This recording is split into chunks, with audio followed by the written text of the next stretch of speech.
hope it can sometimes feel overwhelming as we struggle to navigate the ever-changing world of technology in our daily lives.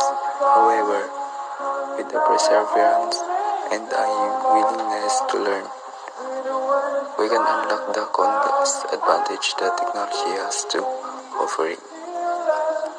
Embracing the power of technology can enhance our lives in ways we never thought possible, empowering us to connect with others, streamline our tasks, and ultimately thrive in the digital age. Dahil sa technology, nawala na sila sa kanilang sarili kahit masaktan sila, okay lang kasi meron silang gadget.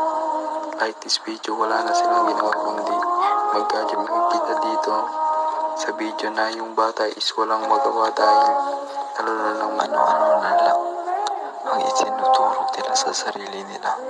Makikita din dito, lahat ng tao maliban sa bata is nalulung na sa gadget or technology. Kita din ng bata kung paano kapangit ang mundo kung merong technology or nalulung na sila sa gadget or any technology.